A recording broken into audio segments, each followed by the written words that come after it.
Hi guys, APDSC 2025కు సంబంధించి training programme సంబంధించి updates కనుక చూసుకుంటే ఈ యొక్క ట్రైనింగ్ అనేది అక్టోబర్ 3 నుండి అక్టోబర్ 10 వరకు జరగనుంది. సెలెక్ట్ అయిన అభ్యర్థులు తప్పనిసరిగా ఈ యొక్క ట్రైనింగ్కి అటెండ్ అవ్వాల్సి ఉంటుంది. ఇప్పటికే గవర్నమెంట్ కాంట్రాక్ట్ జాబ్ చేస్తున్న వారు అక్టోబర్ 1కి రిలీవ్ చేయబడి 3వ తేదీకి రిపోర్ట్ చేయవలసి ఉంటుంది. ఈ యొక్క ట్రైనింగ్ అనేది సాఫీగా జరిగేలా అధికారులు అన్ని ఏర్పాట్లు చేస్తున్నారు.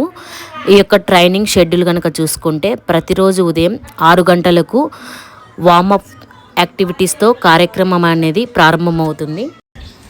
ఉదయం 6 నుండి 7:30 వరకు యోగా మరియు మైండ్ఫుల్నెస్ యాక్టివిటీస్ ఉంటాయి కాబట్టి ప్రతి ఒక్కరూ రన్నింగ్ షూస్ తీసుకెళ్ళాలి. సాయంత్రం 5:30 నుండి 6 గంటల వరకు మధ్యలో ఫిజికల్ ఎక్సర్సైజెస్ ఉంటాయి. దీనికోసం ప్రతి సెంటర్కి ఒక ఫిజికల్ డైరెక్టర్ని నియమించారు. కాబట్టి సెలెక్టెడ్ అభ్యర్థులు 8 రోజులకు సరిపడా running shoes, water bottles, clothes, bedsheets, soaps, towels ఇలా మీకు కావాల్సిన అవసరానికి తగినటువంటి వస్తువులు తీసుకెళ్లాల్సి ఉంటుంది. రాత్రి 8 నుండి 9:30 మధ్యలో విద్యాపరమైన సినిమాలు, కల్చరల్ ప్రోగ్రామ్స్ నిర్వహించబడతాయి. ఈ యొక్క ట్రైనింగ్ మొత్తం రెసిడెన్షియల్ మోడ్లోనే ఉంటుంది. ఎవరికి మినహాయింపు లేదు. ఈ యొక్క ట్రైనింగ్ అనేది పూర్తి క్రమశిక్షణతో, సమయపాలనతో అందించిన షెడ్యూల్ ప్రకారం హాజరవ్వాల్సి ఉంటుంది. ప్రతి ఒక్కరు కూడా మీకు కేటాయించినటువంటి వెన్యూస్కి అక్టోబర్ 3న మార్నింగ్ 7 అటెండ్ అవ్వాలి. ఏపీలోని అన్ని జిల్లాలకు సంబంధించి వెన్యూ డీటెయిల్స్ అనేటి ఆల్రెడీ నేను షేర్ చేయడం జరిగింది.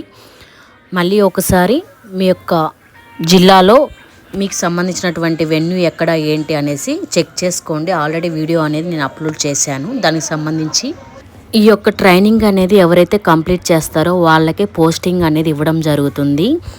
ఎవరైనా ఏదైనా కారణంతో శిక్షణకు మినహాయింపు కోరితే అనుమతి ఇవ్వడం జరుగుతుంది. వారి కోసం మళ్ళీ శిక్షణ ఇస్తారు. అయితే శిక్షణ పూర్తి చేయని కొత్త టీచర్లకు నియామక ఉత్తర్వులు ఇవ్వరు.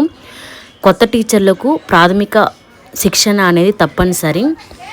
డిఎస్సిలో ఎంపికైన కొత్త టీచర్ల నియామకంలో టీచర్ లేని పాఠశాలలకు ప్రాధాన్యత ఇస్తున్నారు. అంటే ఎక్కువగా కేటగిరీ 3 and 4 సంబంధించినటువంటి స్కూల్స్కి ప్రాధాన్యత అనేది ఇవ్వడం జరుగుతుంది. ఎక్కువగా ప్రజెంట్ షెడ్యూల్లో ట్రైనింగ్ అటెండ్ అవ్వని వాళ్ళకి మళ్ళీ ట్రైనింగ్ అయితే ఇవ్వడం జరుగుతుంది. అలాగే ప్రజెంట్ ట్రైనింగ్లో ఎవరైనా హెల్త్ పరంగా లేదంటే ప్రెగ్నెంట్ లేడీస్ కనుక ఉంటే మీరు విత్ పర్మిషన్తో కేర్ టేకర్ని తీసుకోవచ్చు. ప్రతి ఒక్కరు కూడా జాయినింగ్ డేట్ని జాయిన్ అవ్వడానికి ట్రై చేయండి. ఫ్యూచర్లో ట్రాన్స్ఫర్స్ విషయంలో సీనియారిటీ అనేది చూస్తారు కాబట్టి ముందుగా జాయిన్ అయినటువంటి వాళ్ళకి ప్రయారిటీ అనేది ఇవ్వడం జరుగుతుంది. కాబట్టి ఇది కూడా మైండ్లో పెట్టుకోండి ప్రతి ఒక్కరూ. ఇది ఇప్పటి వరకు ఉన్నటువంటి అప్డేట్స్.